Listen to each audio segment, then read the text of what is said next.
Hey, what's up?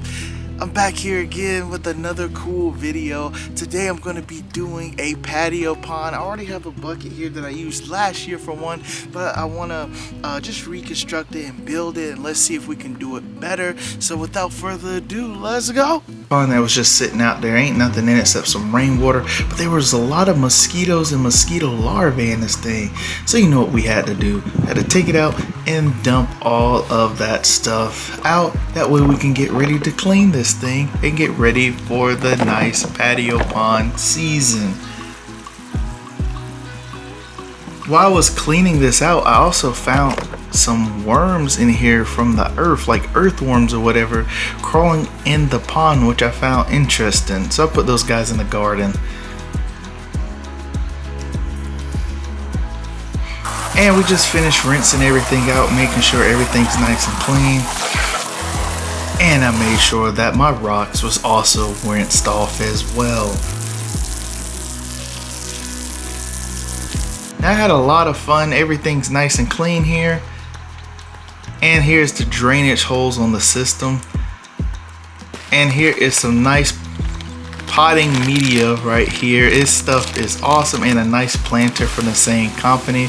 You can bend this thing in any which way you want to and form any shape you want, so that's why I picked it up. And it's huge. They have different sizes as well.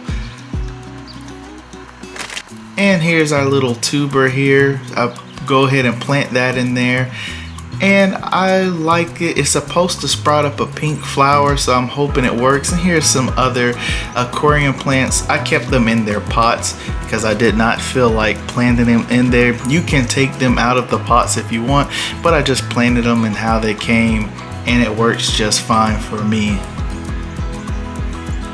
Just making sure everything's situated. I planted 2 of those.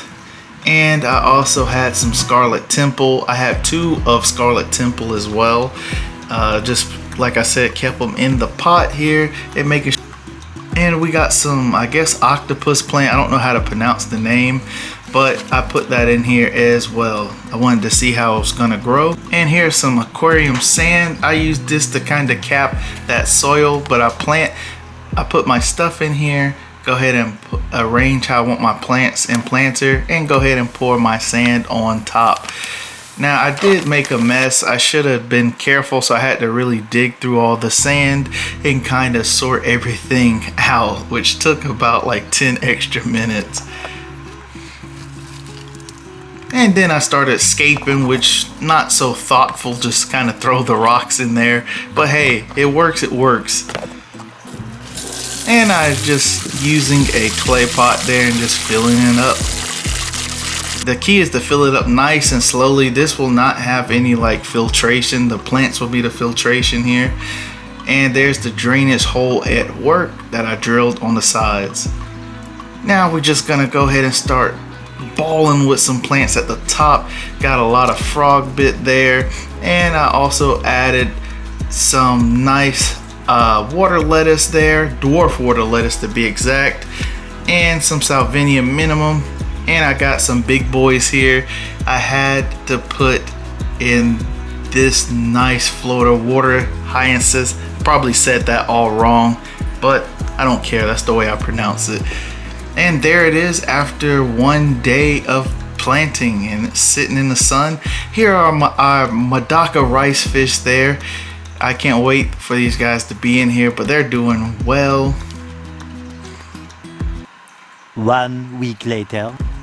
So after 1 week, everything started to settle in and start to grow. Even our aquarium plants is starting to really grow and send out new shoots, which is awesome. And here's our rice fish. Now, a tip I like to use is these little cups with the tops on them. It helps them float well since I don't have bags, and that's what I really do for my aquariums or my patio pond. A few moments later. Now it was time for them to get acclimated. I did add pond water in here. I just dumped it out for the shot. That way you guys can see them better. And there they are, swimming into their new habitat. And I released the other ones too. I have 6 so far in total that I ordered. All of them are still doing very well and are thriving in the patio pond, which is nice. And I used some of the Chem stability to just add some beneficial bacteria, and I didn't overload the system. This is about a 20-gallon tub here, so with 6 little fish and some beneficial bacteria, I should be fine. And we even got the snails getting in that work. But all in all, this was fun, and I hope you guys enjoyed.